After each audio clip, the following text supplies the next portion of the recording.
Meet Chad. He's the star quarterback, the walking ego, the human thirst trap. He thinks a narcissist is a zodiac sign and being humble is a new TikTok dance. And like most teenagers, he believes every shirtless mirror selfie is a cure for his raging insecurity and total lack of personality. It's like Baywatch, but with braces and acne. It starts like every modern tragedy, fishing for dopamine hits on Instagram. He's not looking for trouble, just attention. But then it happened. Ding! A like. But it's not from Brittany with the braces and the Hello Kitty binder, but from Mrs. Johnson, the smoking hot 26-year-old teacher who looks like she left a Maxim shoot to teach algebra. She's the one who makes detention feel like a fetish.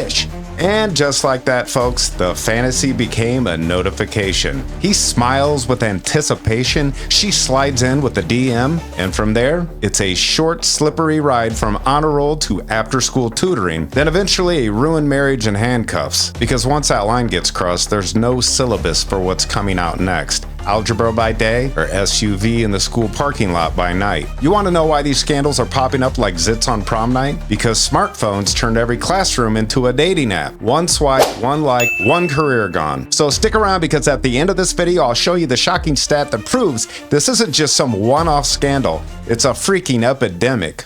So, we used to crack jokes about that one teacher every dude drooled over. Now it's a Lifetime movie with a mugshot and a Netflix deal. What used to be a horny hallway rumor is now a courtroom transcript with trauma attached. Female teachers sleeping with students isn't rare anymore, it's disturbingly common. And behind nearly every one of these cases, there's an iPhone and a DM that should have never been sent. This isn't just inappropriate, it's predatory. So buckle up, we're diving headfirst into the twisted side of teacher-student fantasy culture, where the punchline is prison. Educator sexual misconduct isn't just a scandal anymore, it's a freaking pandemic with a hall pass. According to the U.S. Department of Education report, nearly 1 in 10 K-12 students experience some form of sexual misconduct by a teacher during their school years. That's not a fluke, that's a full-blown institution with a pension plan. Now, of course, when we hear people say teacher sex scandal, they picture some greasy, balding dude with coffee breath, elbow patches, and a weird obsession with Civil War reenactments. But here's the twist. These days, it's not Mr. Creepy with the comb over. It's Miss Instagram filtered Lulu mom wearing just trying to motivate her students type. And instead of detention slips, she's running around wearing knee pads. Female teachers are clocking in too, and not just for attendance. In Texas alone, reports of inappropriate teacher-student relationships jumped 42% between 2014 and 2016. That's not a curve, that's a spike. And remember, that's just what gets reported. Most of these kids aren't running to the principal's office.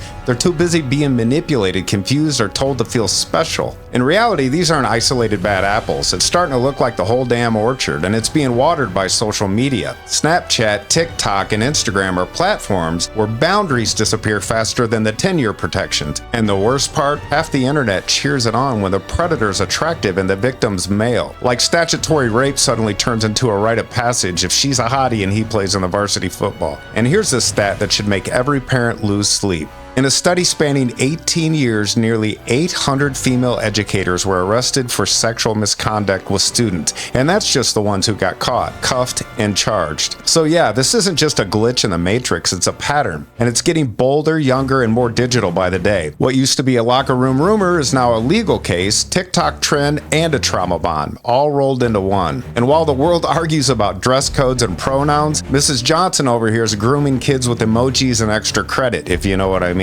Social media didn't just ruin attention spans, it nuked the boundaries between teachers and students. Platforms like Instagram, Snapchat, and TikTok have turned into what used to be a clear line into a blurty mess of likes, fire emojis, and accidental follows. That cool teacher who used to just play guitar on Fridays? Yeah, now she's watching your kid's shirtless gym selfie on her burner account. According to Drive West Communications, 35% of inappropriate student-teacher relationships start on social media. That's over a third, launched not in a classroom, but in the DMs. And once it's private, unsupervised, and full of hormonal confusion, it's open season for the grooming. A few too many hearts on a story, a funny inside joke, and suddenly your algebra teacher is acting like she's auditioning for The Bachelorette, Detention Edition. And here's another fun stat from the Journal of Adolescent Health. 1 in 5 teens has received a sexually explicit message or image from an adult online. Not a stranger, an adult. So when we talk about predators, we're not just talking about dudes in vans, we're talking about about certified educators with Pinterest boards and classrooms of victims. Because for some of these teachers, validation from a 15-year-old boy with acne and a Snapchat streak is all it takes to throw away a career, a marriage, and their moral compass, if they even had one to begin with. A lot of these teachers, they weren't exactly prom royalty back in the day. They were eating lunch alone, getting skipped in yearbooks, and now suddenly they've got authority, attention, and an Instagram filter doing damage control. It's like Revenge of the Band Geeks, except now they've got a teaching license and a TikTok account. You see, that childhood social rejection, it didn't disappear, it just mutated. Now they're standing in front of the class getting DMs from hormone-riddled teenagers who think a wink equals consent. And instead of setting boundaries, they're soaking in validation like it's bathwater. It's not love, it's an ego grab. According to a study published in the Journal of School Violence, teachers who exhibit narcissistic traits and unresolved trauma are significantly more likely to engage in boundary violations with students. Translations? Some of these folks should be in therapy, not homeroom. And let's be clear, this isn't a mutual crush. It's a grown adult exploiting a kid with the emotional intelligence of a Gatorade bottle. It's not just creepy, it's calculated, because once that power imbalance kicks in, the student isn't in a relationship, they're in a trap. So here's the messed up part. When a male teacher sleeps with a female student, we call him a monster. When a female teacher does it to a teenage boy, half the internet calls him lucky. Society treats it like he won the puberty lottery instead of getting groomed by someone with a master's degree. The media doesn't help. These stories get dressed up like soap operas. Headlines that say affair instead of felony, with mugshots that look like headshots, and articles that read like romance novels for creeps. Meanwhile, the kid's life is quietly imploding, but hey, she was hot, right? Stigma does the rest. Male victims don't come forward because nobody wants to hear that a 17-year-old boy didn't want sex, especially not from a woman who looks like she walked off the set of a lingerie commercial. According to the American Psychological Association, male victims of sexual abuse are significantly less likely to report than females, and more likely to be disbelieved or ridiculed when they do. So yeah, while society plays grab ass with gender roles, these kids are stuck living with trauma they're not allowed to talk about. Because make no mistake, this isn't some forbidden love story. This is a total violation of trust, ethics, and basic human decency, no matter what body parts are involved. And it's not just the internet trolls, it's mainstream TV too. Fixing this isn't about slapping a few warning posters up in the teacher's lounge. It takes real change. That means enforcing strict, no bullshit policies on teacher-student interactions, online and off. Actually training teachers on how not to be creeps with smartphones, giving students a safe way to speak up without getting laughed out of the room, and making sure every allegation is taken seriously, not swept under the rug labeled, "she meant well." Because here's the bottom line. According to the 2022 report by the Government Accountability Office, schools underreport incidents of sexual misconduct by staff nearly 40% of the time. That's not a gap, that's a cover-up with a school mascot on it. The rise in educator sexual misconduct isn't just disturbing, it's preventable. But only if we stop romanticizing it. Stop looking the other way and start treating these cases like the crimes that they are. Social media has made it easier than ever for the lines to be crossed, so let's draw them bolder, louder, and with consequences that actually mean something.